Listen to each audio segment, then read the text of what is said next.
'inda baitikal muharram. Itu kalimat yang harus dicatat. Ya. Kapan pemberian Allah itu akan diturunkan?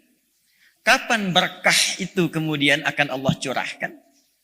Kapan semua kebutuhan dipenuhi dengan cepat? Kalimat yang paling penting kita garis bawahi adalah 'inda baitikal muharram. Jadi tempat tandus yang tak tumbuh tanaman, yang orang sangat jarang berada di dalamnya, yang kehidupan sangat minim bahkan sebelum kedatangan Nabi Ismail alaihissalam dan ibundanya, itu tak hidup di situ. Tapi karena dekat dengan 'inda baitikal muharram, maka Allah turunkan sifat rububiyahnya yang sempurna untuk menjadikan tempat yang tandus pun menjadi berkah dan berkesinambungan sampai dengan kini. Itulah yang kita kenal dengan Makkah Al-Mukarramah sampai dengan saat ini. Nanti adik-adik, Nabi Ismail itu keturunan Nabi Muhammad SAW, kakek moyangnya ke atas, itu yang ke-29. Dan menurunkan Rasulullah SAW, satu-satunya Nabi, Rasul yang lahir di dekat Ka'bah. Dan itu pun doanya doa Nabi Ismail. Dengan kakeknya, dengan bapaknya Nabi Ibrahim alaihissalam. Ada di Al-Baqarah ayat 129. Rabbana wab'ats fihim rasulam minhum yatslu alaihim ayatika wa yu'allimuhumul kitaba wal hikmah wa yuzakkihim innaka antal azizul hakim. Saking berkahnya, bukan hanya menumbuhkan nanti tumbuhan, bukan hanya menumbuhkan masyarakat menjadi komunitas, tapi juga melahirkan seorang nabi istimewa yang akan membimbing umat sampai dengan akhir zaman. Satu-satunya nabi yang lahir di dekat Ka'bah, di komunitas masyarakat itu hanya Nabi Muhammad SAW. Dan nanti itu keturunan ke-29 dari Nabi Ismail alaihissalam. Jadi kalau kita urutkan Muhammad SAW bin Abdullah, bin Abdul Muttalib, bin Hashim, bin Abdul Manaf, bin Qusay, bin Murrah, bin Kilab, bin Ka'ab, bin Ghalib, bin Fihir, bin Malik, bin Nadar, bin Kinana, bin Khuzaimah, bin Mudrikah, bin Ilyas, bin Nizar, bin Mudar, bin Ma'ad, bin Adnan, bin Addi, bin Adri, bin Muqawwam, bin Nahur, bin Tarikh, bin Ya'rub, bin Yasjub, bin Nabit, bin Ismail alaihissalam. 29. Kalau ditarik sampai ke atas. Kapan itu terjadi? 'Inda baitikal muharram. Jadi tempat tandus saja di lembah dengan perbukitan yang sangat keras itu bisa hidup, Pak Bupati itu. Bisa berkah, bisa tumbuh sampai dengan kini, bisa banyak keberkahan sampai melahirkan orang-orang istimewa kalau dekat dengan Allah. Kalau tempatnya didekatkan dengan pusat-pusat spiritual. Maka bagaimana dengan Dea Malela yang bukitnya hijau-hijau? Walaupun jalannya, kata Prof. Din semalam, berkelok-kelok, berliku-liku. Ya, aksesnya tidak mudah ditempuh. Ya kan? Tapi ketika tempat ini didekatkan dengan bait, maka insya Allah dari tempat yang terlihat dan terasa jauh ini akan hadir sosok-sosok yang menginspirasi, akan ada keberkahan didapatkan, dan akan ada nilai-nilai kemuliaan yang menjadikan kemuliaan itu menyebar ke seantero negeri insya Allah. 'Inda baitikal muharram. Karena bait itu nanti, bait itu dibagi dua. Dan pakai 'inda menunjukkan dzarfiyah, dzarful makan di sini. Ya, di sini belajar qawaid lughah Arabiyah ya. Ya, darastumul alfiyah. Kalamuna lafzun mufidun kastaqim wasmun wa fi'lun thumma harfun lil karim. Wahiduhu kalimatun wal qawlu am wa kalimatun biha kalamun qad yu'am. Bil jarri wat tanwini wan nida wa al musnadin lismi tamyizun hasal. Bital fa'alti atat wa ya if'ali wa nun iqbalanna fi'lun yanjali. Belajar ya. Lihat masuk bab dzaraf.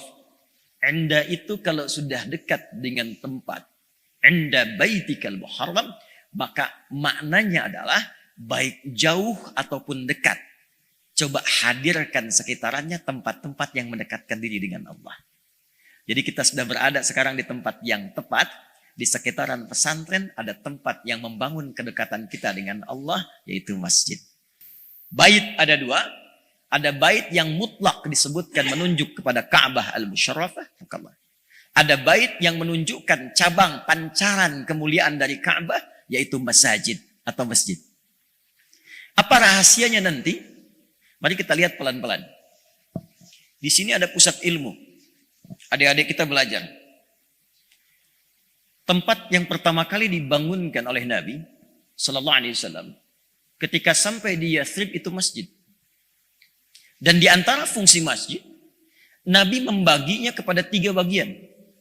Ini mungkin nanti bisa diterapkan ya Pak Bupati atau teman-teman juga kita di sini, kita koneksikan masjid itu karena ini bulan konsolidasi Rajab itu. Ya, nanti bisa dilihat nanti di antaranya. Alhamdulillah. Di hadis Muslim hadis 1679 nanti saya bacakan. Kita balik dulu. Masjid itu dibagi oleh Nabi kepada 3 fungsi bagian. Ada fungsi spiritual, peningkatan ibadah. Ada fungsi ekonomi, di situ didistribusikan zakat, infak, sedekah, dilihat siapa yang membutuhkan support dan sebagainya. Yang ketiga ada fungsi intelektual. Di bagian sufah, ya, sisi kanan bagian mihrab, Nabi mendidik nanti para pelajar-pelajar untuk menjadi agen-agen masa depan. Termasuk dengan turunnya nanti Quran surah 9 ayat 122 yang dibacakan oleh qori kita tadi. Nah, yang paling menarik, kenapa Nabi menempatkan tempat pendidikan salah satunya di area masjid? Karena ternyata di dalam Al-Quran itu ada rahasia besar yang mengkorelasikan antara peningkatan spiritual dengan peningkatan intelektual. Jadi tubuh kita ini ketika diciptakan oleh Allah sebagai manusia, itu bentukannya ada 3. Pertama, ada bagian terluar, namanya jasmani, jasad. Ini yang pertama dibentuk. Quran surah ke-15 ayat ke-28. Wa idh qala rabbuka lil malaikati inni khaliqun bashara min salsalin min hama'in masnun. Fa idza sawaituhu. Ini jasadnya dulu. Ya, jasadnya. Dibentuk dulu 40 hari pertama, perpaduan spermatozoa dengan ovum. 40 hari kedua berbentuk zigot yang mulai menempel di dinding rahim.